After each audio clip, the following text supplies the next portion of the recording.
पत्रकारिता के 3 युग बहुत महत्वपूर्ण हैं।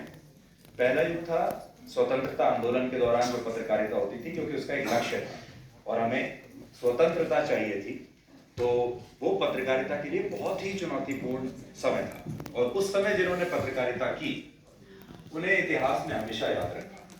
दूसरा युग था आपातकाल का युग। उस समय की स्थितियां बहुत चुनौतीपूर्ण थी और पत्रकारिता का जो मकसद है, कुछ मकसद होना चाहिए। शांति काल में जो पत्रकारिता होती है, कई बार वो मकसद से भटक जाती है। तो आपने देखा होगा जब पत्रकारिता कई बार गुलामी की तरफ बढ़ने लगती है, वो अक्सर शांति काल में होता है। जब कोई चुनौती नहीं है तो फिर लक्ष्य क्या रहेगा। तो दूसरा जो युग था वो था आपातकाल का, जब मीडिया को एक बहुत बड़ा रोल निभाना चाहिए था, कुछ ने निभाया, कुछ ने नहीं निभाया। और तीसरा युग आज का युग, जिसे हम अमृत काल का युग कहते हैं। और बहुत सारे लोग इसे शांति काल, क्योंकि कोई खास ऐसी चुनौती है नहीं सामने, लेकिन ये बहुत बड़ी चुनौती है। और चुनौती ये है कि इतने बड़े देश को, 140 करोड़ के देश को, हमें आजादी के बाद गुलामी की मानसिकता से निकालना है। तो ये गुलामी हमारे शरीर ने ले ली।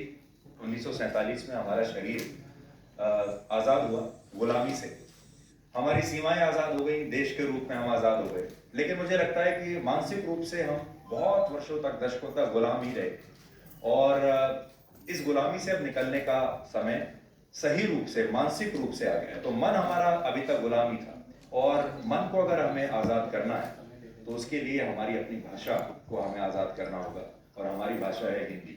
इसलिए ये काम बहुत ही चुनौतीपूर्ण है, ये काम बहुत ही महत्वपूर्ण है। आप सबको बड़ा हैरानी होगी, जब मैंने Indian institute of mass communication से जब मैं पोस्ट ग्रेजुएशन कर रहा था जर्नलिज्म में, पत्रकारिता में, तो मैंने इंग्लिश जर्नलिज्म किया था। तो मेरे पास जो डिग्री है वो इंग्लिश जर्नलिज्म की है, हिंदी की नहीं है। और मैं उस युग में पैदा हुआ था जब हमारे घर में जब मेहमान आते थे या किसी के भी घर में मेहमान आते थे तो माता पिता बच्चों को कहते थे कि बेटा अंग्रेजी में कुछ बोल के सुनाओ। तो आने वाले जो आपके मेहमान होते थे वो खुश होते थे और माता पिता बताते थे कि देखिए इतना छोटा सा बच्चा है और देखिए अंग्रेजी समझ लेता है, लिख लेता है। वो आपका एक सफलता का एक प्रतीक माना जाता था।